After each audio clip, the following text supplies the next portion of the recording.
great snowstorm last night. The skies were right. Went for a long walk. Came back at midnight. Took a sauna. Got rid of all the accumulation baggage and just made up my mind. Are you going to miss it? No. I talked to my boys this morning. They were happy, so it makes it great. What made your mind up? It just sounded right. As I say, I had a good day, and it was a great walk in the snow, and I went to judo, felt very combative, and here I am.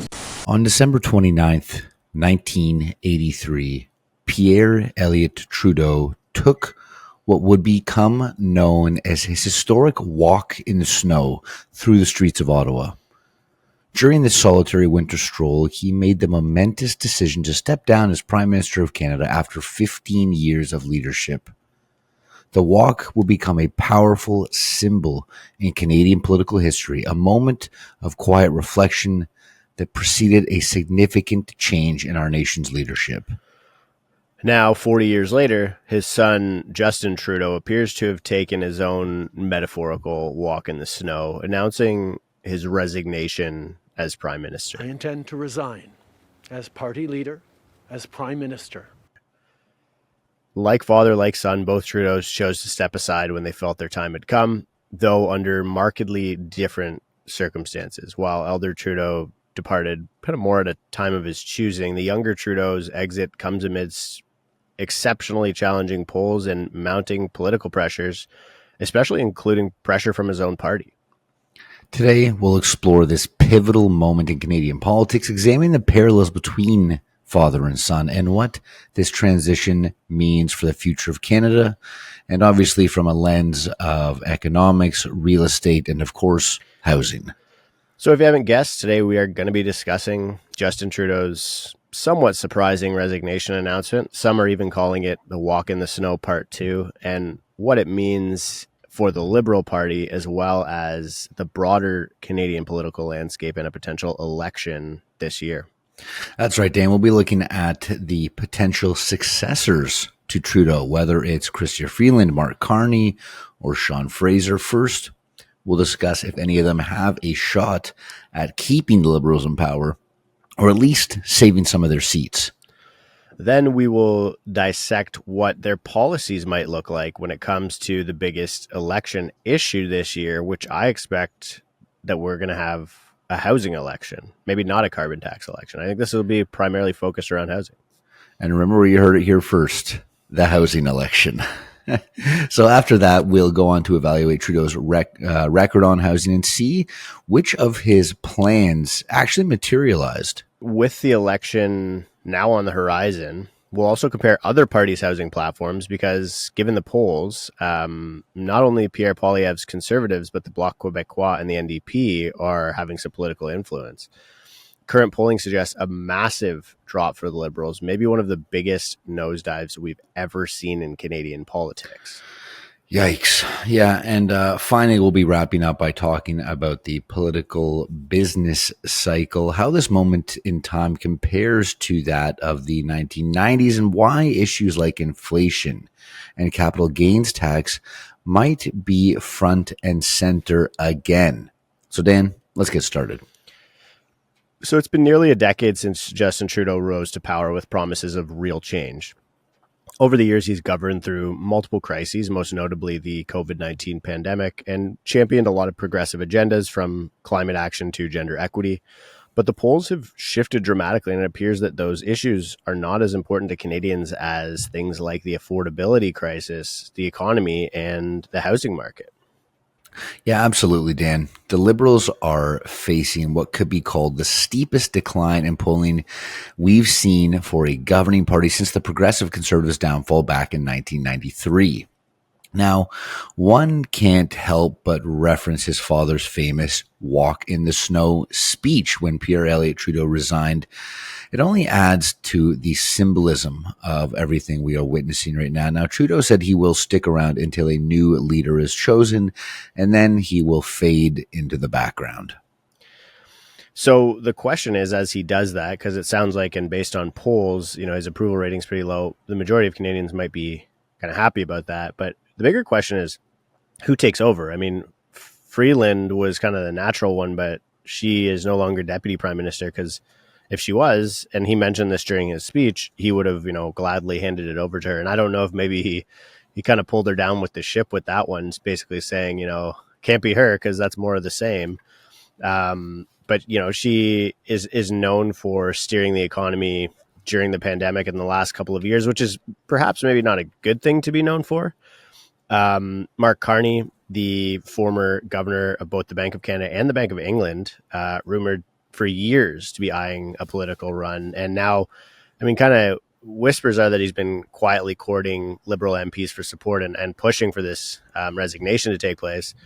The others could be Sean Fraser, the current Minister of Housing, who just stepped down, relatively younger, kind of seen as part of the Liberal Party's new guard, and maybe a little bit tarnished by his association and friendliness with Trudeau, given that Trudeau's approval rating is like, I could definitely see him having an honest run in the future, but I think right now it's just too soon. It's just it's too much baggage around this election, right? Mm-hmm. Melanie Joly is one that I think not a lot of people are talking about. And I was out with a couple of guys in the Canadian real estate space last night for dinner. Ben Rabideau and Ron Butler were there, and actually Mark Morris as well. Absolute beauty. And they were talking about Melanie Joly, current Minister of Foreign Affairs.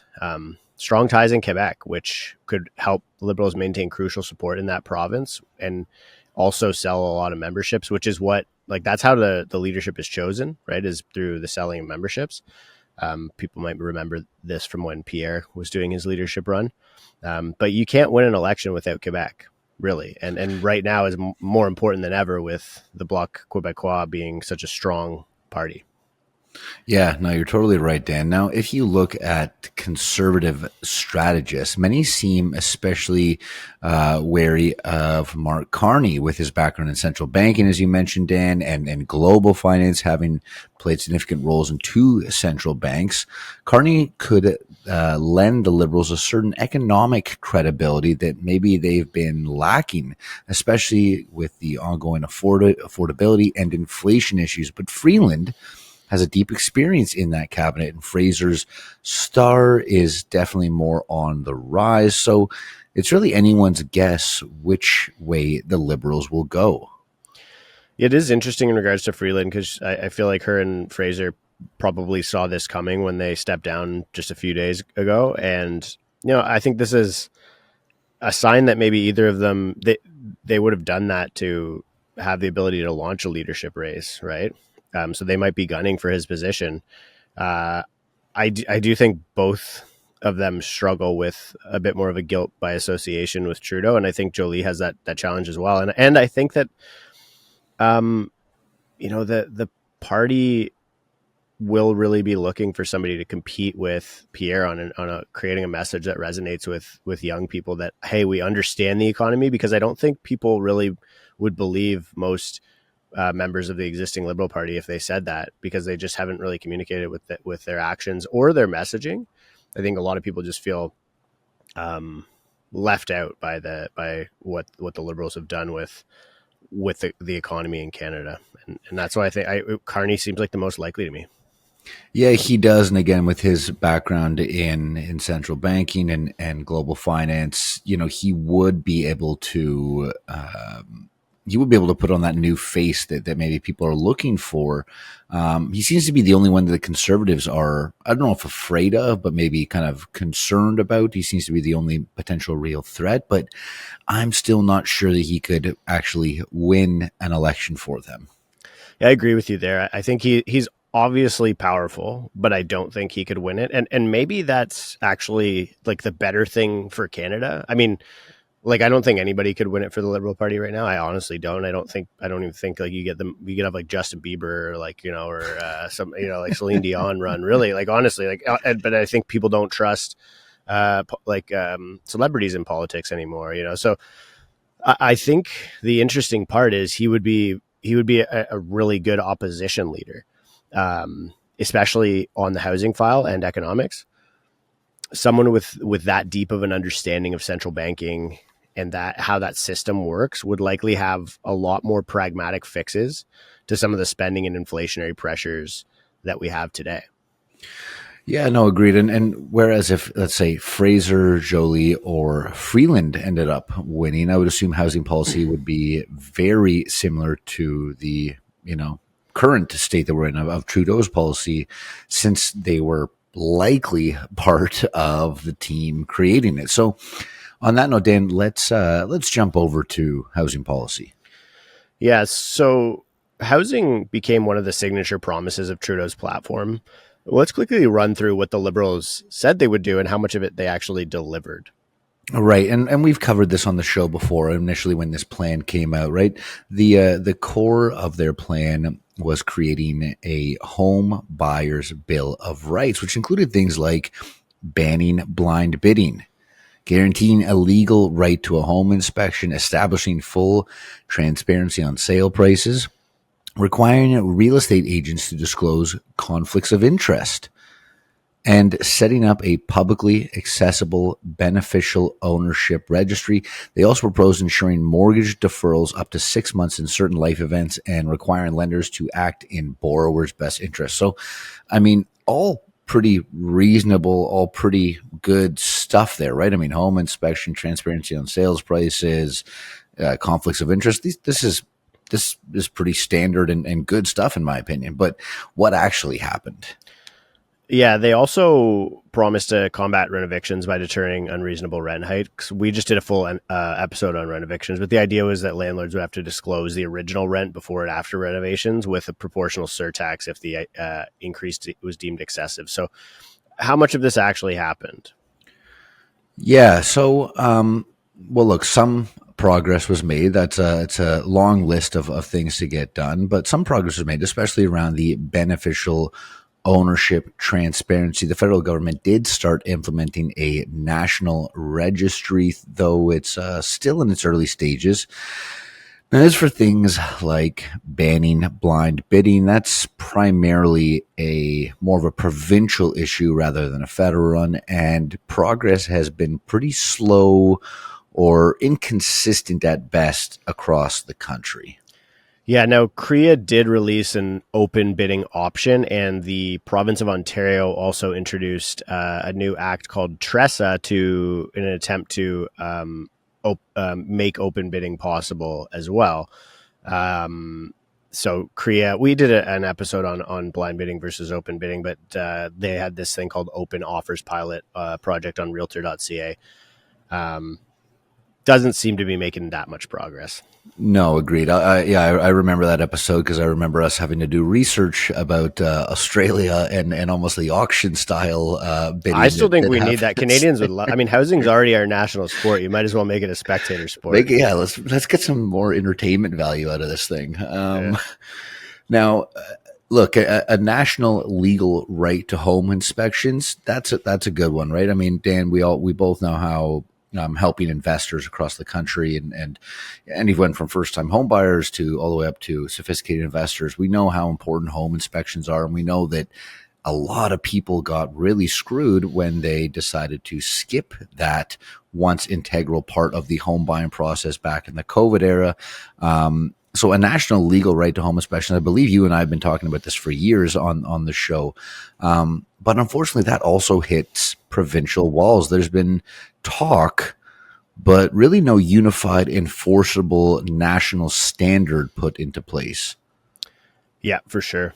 I think the provincial piece is really interesting when you think about Bloc Québécois, like getting more and more seats and becoming like potentially one of the bigger parties in the next election, because that at a minimum, I mean, obviously it would kind of lead the separatist movement and head in that direction. We'll discuss that a little bit, but it could also like really push for more and more control at the provincial level, which means things like this could end up being, maybe more achievable.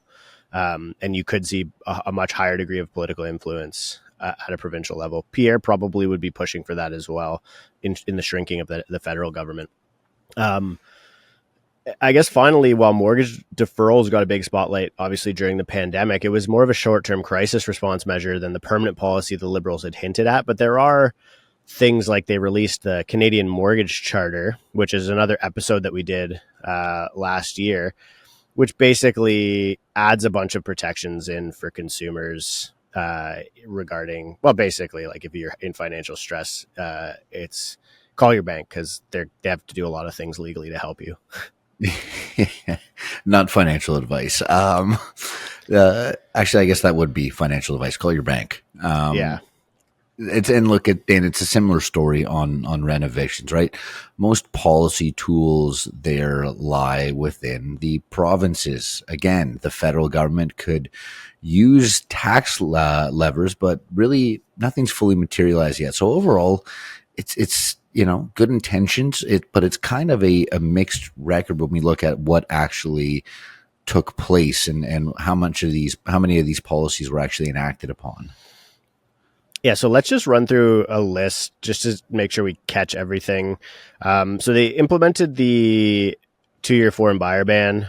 They just extended it for another 2 years. They started the Housing Accelerator Fund, which was the 2022 budget, where they basically are paying municipal governments to get housing supply built. They created the tax-free first home savings account, which we've done a full episode on. They continued national housing strategy and investments. They increased the CMHC pool, Canada Mortgage Bond pool, or issuance by 50%, I think, $20 billion. So they added $20 billion. Yeah, they did. Added $20 billion in liquidity to, and that's obviously mostly going through CMHC's MLI Select program. They added an anti-house flipping tax. They did the tax on, they discussed an anti-house flipping tax. They discussed or added the layers of taxes on or tax limitations, let's call it, on Airbnbs, non-conforming Airbnbs. So, I would say I think a lot of it's just like too little too late, because like most of these policies are going to benefit, like if they have an impact, which they should. Housing is such a long run thing, right? And so most of these policies, like we won't actually see them show up as valuable for the market or the housing affordability for like 2-3 years, right? Yeah, exactly. I mean, just like all the data that we collect or the data that we read from the reports, it's just standard in housing, right? This stuff takes time. It's a big, slow moving vehicle. I will say one thing, Dan, with all these policies and all the changes, man, it has been a good time to have a podcast on housing, because there has been a lot of material to cover. Yeah, they've made it very easy for us. Okay, so talk to me about some of the housing platforms of other political parties and what we're kind of seeing in this upcoming election that we're going to have.